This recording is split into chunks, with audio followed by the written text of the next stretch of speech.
අභිමානවත් ජාතියක් විදියට අපිට තියෙන හෙළයෙන් උරුම වූ හෙළ උරුමයක්. ඒ තමයි දේශීය වෛද්‍ය ක්‍රමය. ඉතින් දේශීය වෛද්‍ය ක්‍රමය ගැන කතා කරන විට මේ දේශීය වෛද්‍ය ක්‍රමය පරම්පරා ගණනාවක් තිස්සේ පැවතෙන දෙයක්. ඒ තමයි තාත්තගෙන් පුතාටත් පුතාගෙන් දුවටත් මේ ආදී වශයෙන් මේ දේශීය වෛද්‍ය ක්‍රමය පරම්පරා ගණනාවකින් පැවතෙනවා. එතකොට මේ වර්තමානයේදී බටහිර වෛද්‍ය ක්‍රමයේ හේතුවෙන් දේශීය වෛද්‍ය ක්‍රමය ගොඩක් පිරිස් අතහැරලා දාලා තියෙනවා. නමුත් අද වන විට නැවතත් දේශීය වෛද්‍ය ක්‍රමය ගොඩක් පිරිස් ඇඳගෙන සිටිනවා. ඉතින් ඒ වගේම අද මම මේ කතාවට ප්‍රධානම හේතුව තමයි මම කලින් කිව්ව විදිහට හෙළයෙන් උරුම වූ හෙළ උරුමයක් විදිහට මේ දේශීය වෛද්‍ය ක්‍රමය වගේම අපිට හෙළයෙන් උරුම වූ තවත් පුද්ගලයෙක් ඉන්නවා. ඒ තමයි මම කියන්න කැමති ඔහුගේ ඉතිහාසය ගැන කතා කරන විට ශ්‍රී ලංකාවේ අවසන් මහරහතන් වහන්සේ වන මලියදේව මහරහතන් වහන්සේට උවටන් කෙරූ සුළුගුළු උපාසක වෙද මහතාගේ ලුණු කැටවැල්ලේ හා පේද්දව රජමහා විහාරයේ පරම්පරාවෙන් පැවතෙන වෛද්‍ය එස්.කේ. විජේරත්න නැත්තම් හැමෝම දන්න දොම්ප වෙද මහත්තයා. අයිබෝවන්. ඉතින් වෛද්‍යතුමනි, අද අපි ප්‍රධාන මාතෘකාව තමයි මේ දේශීය වෛද්‍ය ක්‍රමය කියන එක. මම දන්නවා ඔබතුමා බටහිර වෛද්‍ය ක්‍රමය සහ දේශීය වෛද්‍ය ක්‍රමය හා සම්බන්ධ එක හා සමානව කරගෙන යනවා. නමුත් මම මෙතනදී ගොඩක්ම කැමති දේශීය වෛද්‍ය ක්‍රමය ගැන කතා කරනවා නම්. හැමදාම කතා කරන විදිහට දේශීය වෛද්‍ය ක්‍රමයට යන්න කලින් මම කැමතියි ඔබතුමාගේ ළමා කාලය නැත්නම් පාසල් කාලය ගැන පොඩ්ඩක් කතා කරන්න. ඒ වගේම තමයි මේ ශ්‍රේෂ්ඨයට එන්න යම්කිසි සිදුවීමක් තියනවද නැත්නම් ජීවිතේ කාගේ හරි බලපෑමක් තියනවද? මම කැමති දැනගන්න. මට දන්න විදිහට නම් මේ වෙදකම ගැන මගේ අතපත ගාය වෙන අස්මායිමේ තිබුණා. මට ඒ කාලේ තිබුණේ ඇවිල්ලා වෙදකම කරන එක නෙමෙයි. ඒ තරුණ කාලේ තිබුණේ මේ වෙනත් පිස්සු හැඟීම් ටික මට හිතෙන දේවල් කරා. මං හිතුවේ නෑ මං අද මේ තත්ත්වයටපත් වෙයි කියලා. නමුත් මට ඒ දවස්වල බලෙන් ඔලුවට දැම්මා. ඊට පස්සේ ගොඩක් කල් යනකොට කාලේ මදි වුණා. මට ඊට පස්සේ මේක අධ්‍යයනය කරන්න උනා තවත්. ඒ අතරේ තමයි මට මගේ උරුමෙන් ආපු පාරම්පරික වෙදකමට මට හම්බුණා බලපිටියේ පූජ්‍ය මේ සිද්ධාර්ථ හාමුදුරුවෝ. ඊට පස්සේ සූර්ය බණ්ඩාර කියන මේ වෛද්‍ය මේ ගුරුවරයා. එයා ගුරුවරෙක් වෛද්‍ය පාසලක ප්‍රධාන ගුරුවරයෙක්. ඊට පස්සේ එයාව හම්බුණා. ඒ අතරතුර තමයි මට එයාලත් එක්කලා බොඩෝ දේවල් ඉගෙනගෙන මේ දැන් තියෙන වෛද්‍ය ශාස්ත්‍රයේ වෙන නැඹුරුවකට අරගෙන මට එන්න පුළුවන්කම හම්බුනේ. හැබැයි මම ඒ වෙනකොට පරාදයි කියලා හිතුවට දැන් මම පරාද නැහැ. ලොකු ජයග්‍රහණ ගොඩක් කරලා තිනවා. වෙනම විදියකට මේ වෙදකමත් වෙනස් කරලා තියෙනවා. ඉතින් පොඩි කාලේ කියන්න ඇත්තටම කනගාටුයි. මේ මට උගන්වන්න හැදුවට ඉගෙනගත්තු මිනිහෙක් නෙමෙයි මම. එතකොට දැන් ඔබතුමා කිව්වනේ ගන්නන්න හැදුවට ඉගෙනගත්ත මිනිහෙක් නෙමෙයි කියලා. නමුත් අද ඔබතුමා මේ ඇවිල්ලා තියෙන ගමන ගැන ඔබතුමාගේ අදහස මොකක්ද? මට ඇත්තටම සතුටුයි. දැන් ඇත්තටම ඉන්දියාවේ ආයුර්වේදයේ මේ මුදුන් මල්කඩ ඉන්දියාව කියන්නේ. නමුත් ඉන්දියාවටත් බෑ අරිෂ්ටයි කසාය නැතුව බෙහෙත් දෙන්න. ලංකාවේ කිසිදු වෛද්‍යවරයෙක් නැහැ අරිෂ්ටයි කසාය නැතුව බෙහෙත් දෙන්න. මම ඒක හදලා තියෙනවා. ඉතින් මම මේක නව මූණුවරකට ගෙනාවා. මේ ඇත්තටම මේ දිනු කරලා තියෙනවා ගොඩක්. එහෙම කිව්ව කාර්යය. ඒතකොට දවල්ට බොන්න බෙහෙත් නැහැ. සාමාන්‍යයෙන් කසාය තම්බන්න නැහැ. ඉතින් ඔය වගේ වෙනස්කම් ගොඩාක් කරලා තියෙනවා. ඒ වගේම තමයි මාස ගණන් අවුරුදු ගණන් යන ඒවා ඊට වඩා 150කින් ඉතා වේගෙන් සුව කරන්න පුළුවන් හැකියාව තියෙනවා අතුරු ආබාධ වලින් තොරව. ඔව් මම අහලා තිනවා දේශීය වෛද්‍ය ක්‍රමේදී විවිධ අපි කියන ගුලි වර්ග නැත්නම් බෙහෙත් වර්ග බොන්න දෙන රෝගවලට. ඒකට ගොඩාක් මිනිස්සු ගොඩක් පිරිස් බය වෙනවා මේවා ගන්න. මොකද වගඩුවට බලපායි, අක්මාවට බලපායි කියලා. ඔබතුමාගේ මේ තියෙන වෙනස් වීම කුමක්ද මේ දේශීය වෛද්‍ය ශාස්ත්‍රයත්? එහෙමයි. මට සාමාන්‍යයෙන් එක වෛද්‍ය ශාස්ත්‍රවල එක මේ තියෙන දේවල් වල අතුරු ආබාධ ගැන කියන්නේ කිව්වොත් ඒවට පහරක් ගන්නවා වගේ වෙනවා. හැබැයි මම කසාය දෙන්නේ නැත්තේ එක්ක හේතුවක් නිසා. හැබැයි එකක් තියෙනවා. අපි උදේ හවස එළවලු කනවා, පළතුරු කනවා, මල්ලුම් කොළ වර්ග කනවා. මේ කියන විදිහට කාටවත් එහෙම අවකෝඩුව මොරක් ඇදිලා නැහැ. එහෙනම් ඉස්සෙල්ලා ඒක නවත්තන්න ඕනේ. නමුත් මම දන්නවා වේදනානාශක පෙති අවුරක් බිව්ව මිනිස්සු මැරෙනවා. නමුත් අපේ බෙහෙත් ඇවිල්ලා එහෙම මේ අවුරක් බිව්වා, බෝතලයක් බිව්වා, ගුලි ටිකක් ගිල්ලා කියලා මිනිස්සු මැරෙන්නේ නැහැ. එතකොට අපිට හිතා ගන්න පුළුවන් කොතනද වරද තියෙන්නේ කියලා. අපේ මිනිස්සු මුලා වෙලා ඉන්නේ. ඒක තමයි ප්‍රධාන කාරණය. වෛද්‍යතුමනි ඊළඟ ප්‍රශ්නය තමයි දැන් වර්තමානයේ ඉන්න මානවයා සහ අතීතයේ සිටින මානවයාත් එක්ක ගත්තහම අතීතයේ හිටිය අයට ගොඩක් මේ ලෙඩ රෝග වලට ගොදුරු වීම අඩුයි. නමුත් අද කාලේ ඉන්න මානවයා ලෙඩ රෝග වලටම ගොදුරු වෙන ප්‍රමාණය වැඩි. ඒතර මේකට හේතුව මේ අපි ගෙවන ජීවන රටාව නිසාද ආහාර පාන නිසාද? මේ සබාදාම ඇවිල්ලා හරි අපූර්වයි. අතීතයේ සබාදාම මිනිසාට ප්‍රතිශක්තිය හොඳට දුන්නා. ජීවන හුස්ම ටික දුන්නා. ඒක අදටත් එහෙමම සිද්ධ වෙනවා. මේ මිනිසුන්ගේම ක්‍රියාකාරකම් නිසා තමයි සබාදාම තුල ලැබෙන්න තියෙන ප්‍රතිශක්තිය අපිට නොලැබී අපි ලෙඩ රෝග වලට ගොදුරු වෙන්න ප්‍රධාන හේතුව. එකක් තමයි විෂදුම්, අනිත් එක තමයි රසකාරක දේවල් නිෂ්පාදනය කරන මිනිසුන්ගේ ශරීරගත කරන්න. ඔය මේ නොයෙකුත් ආහාර. මට මෙතන කියන්න බෑ ආහාර ඒවා ගන්න තරමටම බොයිලර්ස් චිකන් වගේ දේවල් අනුභව කරන තරමටම චිකන් කෑවට ගන්න බොයිලර්ස් වගේ දේවල් කෘත්‍රිමයි ඒක සතා. ඒවා කන තරමටම මිනිස්සු රෝගී වෙනවා. එතකොට කොච්චර සබාධර්ම මොනවද දුන්නත් අද නැහැ. එහෙන් 100ක් දෙනකොට මෙහෙන් 200ක වසවිස ශරීර පුරව ගන්නවා නා. ඒක තමයි මෙතන ප්‍රධාන හේතුව. එතකොට වෛද්‍යතුමනි ඔබ ගාවට පැමිණෙන රෝගීන් අතර දැන් අපේ තියෙනනේ රෝග වර්ග එකක් තමයි බෝවන රෝග සහ බෝ නොවන රෝග. ඒතර ඔබතුමා ගාවට එන රෝගීන් මේ කාණ්ඩයෙන් වැඩිපුරම දක්නට තියෙන මොන කාණ්ඩයේද? බෝ නොවන රෝග තමයි ගොඩක් මට නම් එන්නේ. මම කරන්නේ ඒ සම්බන්ධව වැඩි අද සමාජයේ බෝ නොවන රෝග බොහෝ සෙයින් වැඩි. දියවැඩියාව, පොතු කබර වගේ කියන ගම්භීර ධාතුගත කුෂ්ඨ රෝග බොහෝ වැඩි. ඉතින් තවත් ඒ වගේ රෝග තියෙනවා. ආත්මාවේ තෙල්, ඔය පැටි ලිවර් කියන්නේ. ඒ වගේ දේවල් එහෙම මේ බෝ නොවන රෝග තමයි අද වැඩිම තියෙන මිනිස්සුන්ට. වෛද්‍යතුමා පොතු කබර රෝගය ගැන සඳහන් කරපු නිසා මම කැමති ඒ මාතෘකාවට යන්න. පොතු කබර රෝගය ගත්තහම පොතු කබර රෝගයේ මට දැනගන්න කැමති මේ පොතු කබර රෝගය හටගන්නේ කොහොමද? සහ ඒකේ මොනවාරි ස්ටේජස් තියෙනවා නම් කොහොමද ඒ ස්ටේජ් හඳුනාගන්නේ සහ ඒ වගේ දේවල්? පොතු කබර කියන රෝගේ ඉස්සර නම් තිබ්බේ ජානගත හේතු මත 100%ක වගේ ප්‍රමාණයකට තමයි පොතු කබර රෝගේ තිබුණේ. දැන් එහෙම නෙමෙයි. දැන් එන රෝගීන් දැක්කාම පරම්පරාවේ කාටවත් තිබිලා නැහැ. එයාලට හැදෙනවා. ඒකට හේතුව තමයි මම කිව්වා වගේ අපි එක මේ වසවිස කන දේ. එකක් තමයි පොඩි කාලේ ඇදුම වගේ දේවල් 21 තිබිලා ඒවට සනිකව නතර වෙන්න ඔය වන් ෂොට් කියන වෛද්‍යවරුන්ගෙන් බෙහෙත් දීලා වන් ෂොට් එකේ මේක නතර වුණා. ඊට පස්සේ ලේ වලට සෙම එකතු වෙනවා. අවසානට මේ වගේ භයානක ලෙඩ වලට ගොදුරු වෙනවා. අනිත් එක තමයි අර මං කිව්වා වගේ බොයිලර්ස් චිකන්. ඒ චිකන් එකේ අර කුකුල් මස් කිලෝ එකක් තිබ්බට ග්‍රෑම් 200ක් වන්නේ නැහැ. ඒ තියෙන වැඩිපුර තියෙන ඒ ටිකේ තමයි මේකේ විස තියෙන්නේ. ඒකලඟ බෝ කරන්න දෙන වස විස වල. ඒ වයි තව අපි කන තව තියෙනවා ආහාර රස කරන්න දාන දේවල්. එතකොට තව මෝල්ට් වර්ග. ඒක අනිත් එක තමයි මේ අයට සමහර අයට මේ වැසිකිලි පාසුකම් හරියට නෑ. යන්නේ නෑ වැසිකිලිට හරියට. ඉතින් එහෙම වුණාමත් ආම දෝෂ තුලින් මේ රෙඩේ හට ගන්නවා. ගොඩක් තමන්ගේ ආහාර තමන්ගේ වැරදි පුරුදු ඕවා හේතු කොට තමයි සුවන් බෝ නොවන රෝග මිනිසුන්ට ඇති වෙන එකම හේතුව. ඒක පොතු කබර රෝගයත් වෙන්නේ පාරම්පරිකවද නැත්නම් ඒක ඒක මං කිව්වේ ඒකයි. එහෙම ආවේ ඉස්සර බොහොම අඩු ප්‍රමාණයක්. 100%ක වගේ ප්‍රමාණයකට අඩු පොඩි ප්‍රමාණයක් තමයි තිබුණේ. බෝ වෙන්නේ මේක තියෙන අයට. අද මේ ජානගත වෙන රෝග වලට ජානගතව නෙවෙයි වන්නට වැඩිපුරම තියෙන්නේ වසවිස රසකාරක දේවල් ආහාර කරලා ගැනීම. අනිත් එක තමයි අර මේ මිනිසුන්ගේ නොමනා හැසිරීම. ඕකට තියෙනවා සාමාන්‍යයෙන් ආයුර්වේදයේ දහවල අධික නිදා ගැනීම, කාමයේ අධික ලෙස වර්ධවා හැසිරීම, ආම්ලාධික ආහාර ගැනීම, ගිනිකාරක ආහාර වැඩි නිතරම අනුභව කිරීම, ඔය ඉස්සොදැල්ල කකුල දෙල්ල වගේ. ඉතින් ඔය ආහාර පුරුදු වල තියෙන දේවල් තමයි ප්‍රධාන හේතුව මේක හැදෙන්න. හැදුනට පස්සේ එයාට ජානගත රෝගයක්. එයාගෙන් දරුවන්ට ඒට යන්න පුළුවන්. එයාට මම කිව්වා වගේ 100%ක ප්‍රවෘත්තියක් තියෙනවා. එයාගෙන් දරුවන්ට හැදෙනවා. එතකොට පොතු කබර රෝගයේ දැන් එක අදීර තියෙනවානේ. ඒතර මේ අදීරයන් යටතේ අපි කියමු පළවෙනි අදීරය හෝ දෙවෙනි අදීරය. ඒතර ඔබතුමා ගාවට පැමිණෙන මේ කුමන හෝ අදීරයක සිටින පුද්ගලයෙක් සුව කරන්න කොපමණ කාලයක් ගත වෙනවද සාමාන්‍යයෙන්? එහෙම දැන් සාමාන්‍ය අර උණා කැම්බිරිසාවක් වගේ මේ දවස් සුව කරනවා කියලා ඒක කියන්න අමාරුයි.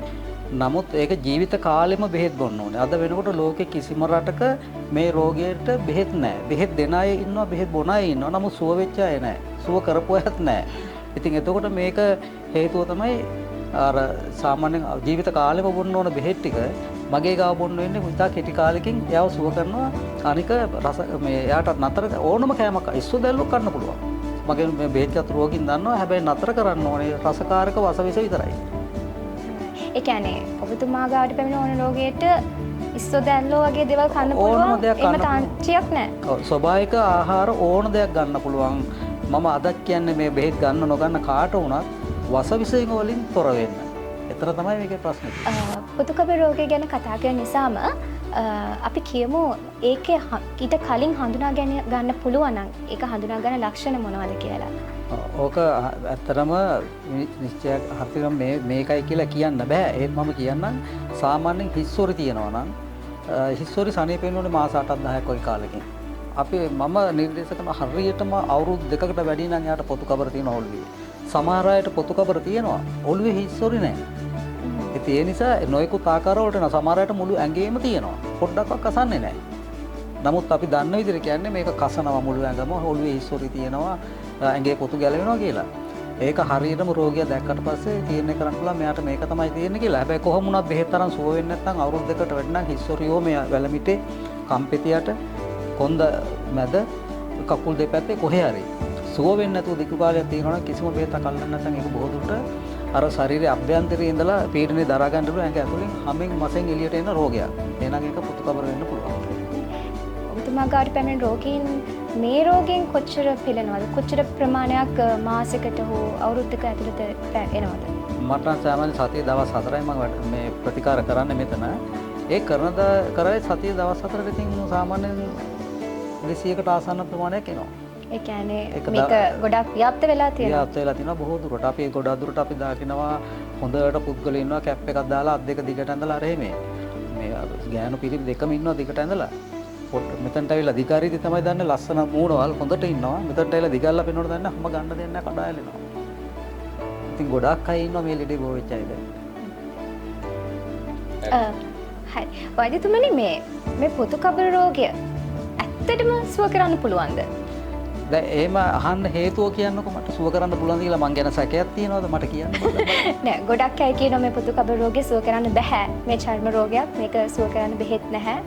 එතකොට මේක සුව කරන්න නැවත ඉන්න පුළුවන්. ඒ වගේ දේවල් කියන. ඉතින් ඔබතුමා විශ්වාසයෙන්ම කියනවාද මේක සුව කරන්න පුළුවන් කියලා? දැන් ඔබතුමී කිව්වා වගේ මේක සුව කරන්න බෑ. සුව කරපු වෛද්‍යවරුත් නැහැ. සුව වෙච්ච රෝගිනුත් නැහැ. අවුරුදු 20 30 බෙහෙත් ගන්න අය ඕන තරම් ඉන්නවා. මම එක සහතිකයක් දෙන්නම්. මේ පොතු කබර රෝගයට ලෝකෙම්ම පේටන් බලපත්‍රය ඇත්තේ ලංකාවට විතරයි. ලංකාවේ තියෙන්නේ මට. මගෙන් සුව වෙච්ච අය දහස් ගණක් ඉන්නවා. ඒ ඕනනම් මට දැන් පේටන් බලපත්‍රය දෙන්න පුළුවන් ඔයගොල්ලන්ට මේ රූපගත කරගන්න. මා ගාව පේටන් එක තියෙනවා දැන්. ඉතින් ඒ නිසා තවත් තර්ක ඕනේ නැහැ. සනීපෙච්ච අය ඕන තරම් ආයි හැදෙන්නෙත් නැහැ. මම සරලව ලේසියෙන් සුව කරනවා. එහෙනම් බය වෙන්නේ නැතුව පොතු කබර රෝගය සඳහා ඔබතුමා ගාවටම එන්න පුළුවන්. අනිවාර්යෙන්. එතකොට වෛද්‍යතුමනි ඊළඟට මේ පොතු කබර වගේම ඊළඟට තියෙන මේ ගොඩාක් සමහරක් මම ගත්තොත් ලංකාවේ භාගයක්ම තියෙන ඊළඟ රෝගය තමයි ગેස්ට්‍රයිටිස්. මේ මට උනත් තියෙනවා. එතකොට මේ ગેස්ට්‍රයිටිස් රෝගය සමහරක් වෙලාවට මම ওই ටීවී එකේ කමර්ෂල්ස් වලත් දැකලා තියෙනවා. අලු යට ගිනි තිබුණත් නැවත ඇවිල්ලා එන්න පුළුවන් කියලා. එතකොට මේ ඇත්තද මේ කතාව ગેස්ට්‍රයිටිස් හොඳ කරන්න බැරිද? හොඳ කරන්න පුළුවන්. මේක දැන් වෙලා තියන්නේ අපිට මිනිසුන්ට කාටවත් දොස් කියන්න බෑ. අද මිනිස්සු ඉන්නේ අර ඔන්ලයින් ක්‍රමයට බොහොම ලේසියෙන් බෙහෙත් ටික අරගෙන බොහොම ලේසියෙන් මටක් කෝල් කරනවා පොතු කබර වගේ භයානක රෝගයකට අපිට ඔන්ලයින් එවන්න බැරිද කියලා. වෛද්‍යවරයෙක් බලන්න නැතුව බෙහෙත් දෙනවා නම් ඔය Facebook එකේ මොකේ හරි ඒක බොරුවක්. මම ગેස්ට්‍රයිටිස් හොඳ කරන්නේ සති 4යි. ස්ථිරයි. හැබැයි එයා එතනින් එහාට එයාගේ ආහාර නියම වෙලාවට උදේට වතුර ටික බොන්න ඕනේ. මේ බඩ හිස් කරන්න හොඳ නැහැ. අම්ලාධික ආහාර ගන්න හොඳ නැහැ. ඒ ටික කරන් යනවා නම් මගේ සුව වුණාම එයාට ආයෙත් ඒක හැදෙන්න හේතුවක් වෙන්නෙම නැහැ. කොහොම කියාගෙන යම් වෛද්‍යතුමනි මේ ગેස්ට්‍රයිටිස් රෝගයක් කෙනෙක්ට තියෙනවා නම් එයා මොන වගේ දෛනික රටාවක්ද ගෙනියන්න ඕනේ? සාමාන්‍යයෙන් ඒක කිව්වොත් දැන් ඇත්තම කියනවා මේකත් ආందోලනාත්මක කතාවක්. ඔය හිතනවාද මේ ඔක්කොටම ගෑස් දැන් ඔබතුමීට තියනවා කිව්වා. ඔබතුමී කන්නේ නැද්ද උදේට? දවල්ට කන්නේ නැද්ද? රැට කන්නේ නැද්ද? හොඳට කනවා. කිසි ප්‍රශ්නයක් නැහැ. කන එක කනවා. ඒ වුණාට ગેස්ට්‍රයිටිස්. එහෙම එකක් නැහැ. මේක තියෙන්නේ ආමාශයේ අම්ල කරගතිය ඇති වෙනවා. අම්ල පිත්තේ කියලා අපි මේකට කියන්නේ. ඒතකොට ગેස්ට්‍රික් කියලා කියන්නේ බඩ ආහාර වැටෙන්නේ නැතුව පිත්ත විසින් ආමාශය තුවාල කරලා ඒ තියෙන වේදනාවත් එක්ක එන එක තමයි හිලට ගහන්නේ. ඒ අයගේ කට උස්නයි. ඒ අයගේ මේ ගොඩක් දුක් විඳිනවා. කෑමක් කන්න බෑ. ඉතින් මේකට හේතුවම තමයි ගෑස්ට්‍රයිටිස් මේ මෙයාගේ ආමාශය අම්ල කරගතියක් ඇති වෙනවා. මේ දැන් මේ පැණි බෝතලයක් අතර වතුර බෝතලයක් අතර මොන හරි දීලා දැන්වමනේ දැන් තප්පරෙන් ඒ මොහොතේ එන්නේ දරා ගන්න බැරි අඹුරු රසකින්. ඒකෙන් තේරුම් ගන්න පුළුවන්. එහෙනම් එකම හේතුව තමයි අපි කන අර මං කිව්වා වගේ chili paste, සෝස් වර්ග සමහර දේවල් ආමාශය අඳුරන්නේ නැහැ. මේවා ආමාශයට ගියාම ආමාශය දිරව ගන්න බෑ අඳුරන්නේ නැහැ. ඊට පස්සේ මේක ගෑස්ට්‍රික් කියලා කියනවා මේක උඩටම ගහනවා කොච්චර හරි. රොටියක් කන්න බෑ, ලුණු මිරිස් ටිකක් කන්න බෑ. ඒ තත් වෙන්නේ ඒකයි හේතුව. අපි බෙහෙත් දෙන්නේ එතනට. ගෑස්ට්‍රික් නම් ඒකට වෙනම බෙහෙත් තියෙනවා. ඔය ගෑස්ට්‍රික් නෙමෙයි. ගෑස්ට්‍රික් නෙමෙයි. වෛද්‍යතුමනි මේ ඔබගේ ශාඛාවන් ගැන කතා කරනකොට මේ සුවාරණ වෙද මැදුර ගැන කතා කරනකොට මම කලින් ඔබතුමාට කිව්වා මේ දේශීය වෛද්‍ය විද්‍යාව වගේම ඔබතුමා බටහිර වෛද්‍ය විද්‍යාවත් දෙකම එක හා සමානව ගෙන යනවා. එතකොට මේ සුවර්ණ වෙද මැදුර තුල බටහිර වෛද්‍ය විද්‍යාවත් ඔබ කොහොමද කරන්නේ? මේමයි එක තමයි මගේ සුවර්ණ ප්‍රයිවට් ලිමිටඩ්, සුවර්ණ වෙද මැදුර ප්‍රයිවට් ලිමිටඩ්, ස්ටාර්ගේට් ටෙක්නොලොජිස් කියලා මගේම ආයතන හතරක් තියෙනවා. ඒ ආයතනයේ හතර ආකාරයකට වැඩ කරනවා. එතකොට මම මෙතන බටහිර වෛද්‍යවරයෙක් නෙමෙයි වුණාට මට මේ හැම මගේ පාරම්පරික ඉන්නවා, ආයුර්වේද ඉන්නවා, ඒ වගේම දැන් බටහිර වෛද්‍යවරුත් එක්කලා හැමත් කරනවා. එතකොට සියලු රසායනික ආකාර පහසුකම් තියෙනවා. මම කරන්නේ මෙතන මේගොල්ලන්ට තැනක් හදලා දෙනවා. මේ රටේ රෝගීන් අසරණයි. බටහිර වෛද්‍යවරයෙක් ගාවට යනකොට එයා කියනවා ආවා සිංහල බෙහෙත් ගත්තද කසාය බිව්වද මෙහෙ එන්න එපා ඔයගොල්ලන්ට බෙහෙත් කරන්න බෑ කියලා. ආයුර්වේද වෛද්‍යවරයෙක් බනිනවා. ඒක එහෙම වෙන්න ඕනේ නැහැ. සාමාන්‍ය මම ඉන්දියාවේදී දැක්ක දෙයක් තමයි අපි කියමු අතප්පය කැඩිච්ච කෙනෙක් නම් අපිව අරගෙන යනවා ඉන්දියාවේ. ඉංග්‍රීසි වෛද්‍ය බටහිර වෛද්‍යවරය අරගෙන යනවා. ගිහිල්ලා බලලා ඔක්කොම කිව්වට පස්සේ අපිට නවතින්න කියනවා. ඊට පස්සේ එනවා ආයුර්වේද වෛද්‍යවරයා.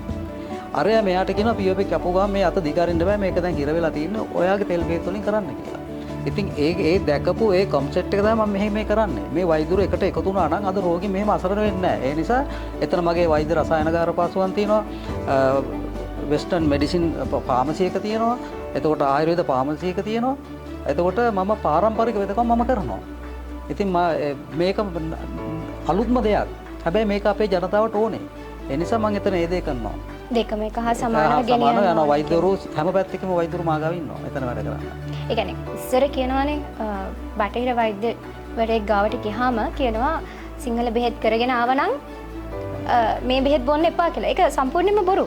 බොරු අර මං කිව්වා වගේ වේදනානාශක අහුරක් බිව්වොත් මිනිහෙ මැරෙනවා. එතකොට මේ කියනවා දැන් මේ අරෙස්ට් බිව්වොත් මිනිහෙකුට මෙහෙම වෙනවා කියලා වෙලා. ඉතින් කොහොමද වෙන්නේ? දැන් එහෙම වෙන්න බෑ. ඉතින් එතකොට අපි දන්නවා දැන් අපිට ඉංග්‍රීසි බෙහෙත් ගන්නවා නම් වෛද්‍යවරයෙක් නිර්දේශ කරන්න ඕනේ. මම දැන් ඒ සබ්ජෙක්ට් එක ඇතුළේ ඉන්නවනේ මම දකින්නවනේ දැන් අපේ ෆාමසියෙන් එහෙම ආවට බෙහෙත් දෙන්නේ නැහැ. වෛද්‍යවරයෙක් සනාථ කරන්න ඕනේ. නමුත් සිංහල බෙහෙත් බඩු කඩේකින් බඩු ගන්නවා බෙහෙත් ගන්නවා නම් ඕන කෙනෙකුට ඇවිල්ලා ඕන තරම් අරන් යන්න පුළුවන්. කවුරුත් නිර්දේශ කරන්න ඕනේ නැහැ. මොකද ඒ ඔක්කොම ටික ගිහලා එමිණියක් බිව්වම මැරෙන්නේ නැහැ. එහෙනම් මැරෙන්න ඕන නම් අර බෙහෙත් බහුර කටේ දාගත්තොත් ඕන කෙනෙක් දැන් මැරෙන්න මිනිස්සු බොනවනේ ළමයි. ගොඩක් අය බෙහෙත් අවුර කටේ දාගත්ත වතුර දාගත්ත ඒක මැරිලා. ඉතින් අපේ බෙහෙත් බිව්වට එහෙම වෙන්නේ නැහැ.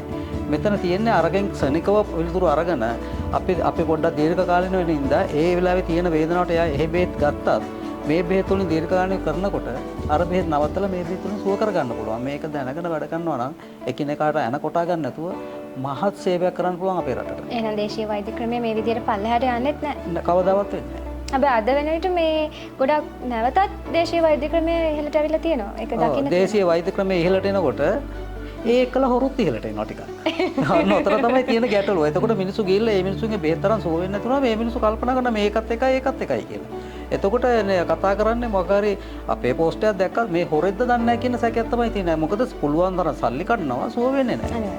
ඒ නිසා මිනිස්සු රෝගීන්ගෙන් හම්බ කරන් කන එක නෙමෙයි රෝගීන්ව සුව කරලා ඔය හම්බ කරගත්තර කමන්නේ නැහැ. එයාව සුව කරලා නමුත් බොරු කරලා සල්ලි අරගන්න එක මහා අපරාධයක්. රෝගීන් රැවටෙනවා. මොකද ඒගොල්ලෝ බලන්නේ නිතරම ලේසියට බෙහෙත් බොන්නයි ඔන්ලයින් එකෙන් බෙහෙත් ගෙන්න ගන්නයි. මෙතන මේ හැම කෙනෙක්ගේම අතරේ මේ ගැටලුව තියෙනවා. ඒගොල්ලෝ දැනගන්නවා තමන් විසින්ම තමන් බුද්ධිමත් වෙලා මේ දේවල් කරගන්න. එතන මේකම ඔබතුමාගේ මේ සුවර්ණ වෙදමැදුරේ හොරණ ශාඛාව ගැන කතා කරොත් ඒකේ තියෙන විශේෂත්වය මොකක්ද? ඒකේ විශේෂත්වය තමයි දැන් සාමාන්‍යයෙන් මම එතන පාරම්පරික වෙදකම කරනවා. එතකොට මට ආයුර්වේද වෛද්‍යවරයෙක් මා ළඟ එතන වැඩ කරනවා. එයත් ඒ වෙදකම කරනවා. එතන බටහිර වෛද්‍යවරුත් ඉන්නවා. එතකොට බටහිර ෆාමසි එකක් තියෙනවා. ආයුර්වේද සහ පාරම්පරික මගේ ඖෂධ නිෂ්පාදනාගාරයක් තියෙනවා රජයේ ලියාපදිංචි. මගේ ඒකේ නිෂ්පාදනය කරන ඖෂධයක් තියෙනවා. ඉතින් රෝගීන්ව සුවපත් කරගන්න මේ අපි වෛද්‍යරු කණ්ඩායම එකතු වුණා අපි කතා කරද්දී අපි දන්නවා ලේසියම කරගන්න. කරගන්න පුළුවන් ලේසියෙන්. ඒතර මේ සමහරක් වෙලාවට මේ ලංකාව ගත්තාම අපේ භාෂාව ගොඩක් තියෙනවානේ. ජාතීන් ගොඩක් ඉන්නවා. එහෙම කියන්න හොඳ නෑ. නමුත් විවිධ භාෂාවන් කතා කරන අය ඉන්නවා. ඒත් ප්‍රධාන භාෂාව විදිහට සිංහල, දෙමළ, මුස්ලිම් අය ගත්තොත් ඒ දෙමළ හෝ ඉංග්‍රීසි භාවිතා කරනවා. ඉතින් වෙන දේශීය වෛද්‍ය ස්ථානවල නැති සේවාවක් ඔබතුමා ගාව තියෙනවා. ඒ ගැනත් අපි පැහැදිලි කරගෙන යන් ඒ කියන්නේ ඕනම ජාතිය ඕනම භාෂාවක පුද්ගලෙක්ට ඇවිල්ලා සේවාව සපයා ගන්න පුළුවන් නේද? ඔව් දැන් අපි වෙනම ද්‍රවිඩ කාන්තාවක් සහ පිරිමි ළමයි තියලා තියෙනවා ද්‍රවිඩ භාෂාවෙන් කතා කරන්න. එතකොට මුස්ලිම් අය ද්‍රවිඩ තමයි කතා කරන්නේ. නමුත් ද්‍රවිඩ අය අස්සලාමු අලයිකුම් කියන්නේ නැති නිසා අපි ඒකට මුස්ලිම් ගර්ල් කෙනෙක් තියලා තියෙනවා වැදගත් විදිහට මුස්ලිම් අයට කතා කරන්න. ඉතින් ඒ හැම කෙනෙකුටම බොහොම සෝදශීලීව කතා කරලා අපේ ආයතනයට ඇවිල්ලා බොහොම පැහැදීමේ මොකද අපිට සාමාන්‍යයෙන් අපි කියන සිංහල වල තේරුම් ගන්න බැරි අවස්ථා තියෙනවා මුස්ලිම් මිනිස්සුෙකුට. හොඳටම සිංහල බැරි. දෙමළ බැරි අයට. ඒකට ඒගොල්ලන්ගේ භාෂාවෙන් ඒගොල්ලන්ට කතා කරනකොට ඒක බොහොම පැහැදිලිව දන්නවා. ඉතින් එහෙම අය සෑහෙන දැන් අපිට එනවා අපිට කතා කරනවා භාෂා ගැටලුවක් අපේ ඇත්තෙම නැහැ. අනිත් එක තමයි සාමාන්‍ය සෙනඟ ටිකක් වැඩි අපේ පේෂන්ට්ලා එනවා මෙතනටයි එහෙටයි. ඒ දෙකටම අපි channelින් දාලා තිනවා DOC 990. ඉතින් ඒ channel මාර්ගෙන් එන්න පුළුවන්. ආම තදපදයක් නැතුව බෙහෙත් ගන්න. ඒ කියන්නේ වෙලාවෙන් වෙලාවට එනින්ද භාෂාවේ ප්‍රශ්නකුත් නැහැ. ඒකත් හොඳටම හැම භාෂාවකම කතා කරන්න පුළුවන් පුහුණු අය එතන සේවය කරනවා. හරිම පහසුවෙන් ඕන කෙනෙක්ට ප්‍රතිකාර ලබා ගැනීමේ හැකියාව තියෙනවා. ඒ වගේම තමයි සුවඳශීලීව Tamanට ඇවිල්ලා ඕනම රෝගියෙක්ට ප්‍රතිකාර ලබාගෙන යන්න පුළුවන්. ඒ වගේම වෛද්‍යතුමනි මේ මම දැක්ක ඔබතුමාගේ ආටිකල් එකක තියෙනවා මේ බටහිර වෛද්‍ය ක්‍රමවේදයේ යටතේ හෝම් විසිට් වගේ රසායනාගාර පහසුකම් හෝම් විසිට් වගේ සේවාවන් ලබා දෙනවා. එතකොට මේ සම්බන්ධ පොඩි පැහැදිලි කිරීමක් කරන්න. එතකොට කෙනෙක්ගේ සේවාවක් ලබා ගැනීමට අවශ්‍ය නම් ඒ පිළිබඳ දැනුවත් වීමක් තිබෙනවා. ඔව් අපි ගාවේ ඉන්නවා දක්ෂ හෙද සේවිකාවෝ. ඉතින් අපි සාමාන්‍ය හෝම් විසිට් කරනවා. කියන්නේ හදිසියේ සේලයින් එකක් දෙන්න, කැත එකක් දාන්න, ආහාර දෙන්න බැරියට ආහාර අපි බට නල මාර්ගෙන් දෙන දේවල්. ඒතකොට ඇඳ වන තුවාල එක තැන ඉන්න අයට ඒ දේවල් කරනවා. එතකොට සියලුම වෛද්‍ය රසායනකාර 1000 ගණන් තියෙනවා සියල්ලම අපි කරනවා. ඉතින් බටහිර පැත්තේ කියලා නෑ මිනිස්සුන්ට කරන්න පුළුවන් සේවය උපරිම ඕන පැත්තකින් අපි කරන්න සූදානම්. අපි ඒක කරනවා. හරි. බොහොම ස්තුතියි වෛද්‍යතුමනි. ඇත්තටම ඔබගේ මේ වටිනා කාලයෙන් ස්වල්ප වෙලාවක් අපිටත් වෙන් කරලා රෝගය පිළිබඳ රෝගීන්ට සේවාව ලබා ගැනීමේ හැකියාව පිළිබඳ පැහැදිලි කරලා මේ කොහොමද සුවර්ණත් සමග සම්බන්ධ වෙලා තමන්ගේ රෝගය නිට්ටාවට සුව කරගන්න කියන එක ඔබතුමා පැහැදිලිව හඳුන්වලා දුන්නා. ඒ වගේම තමයි පොතුකබර රෝගය කාට හරි පොතුකබර රෝගය සම්බන්ධ ගැටලු තියෙනවා නම් සුවර්ණ වෙද මැදුර සමග සම්බන්ධ වෙලා අපේ වෛද්‍යතුමාගේ ප්‍රතිකාර ලබා ගන්න පුළුවන්. සුවදශීලී සේවාවක් ලබා ගැනීමට සුවර්ණටම පැමිණෙනවා.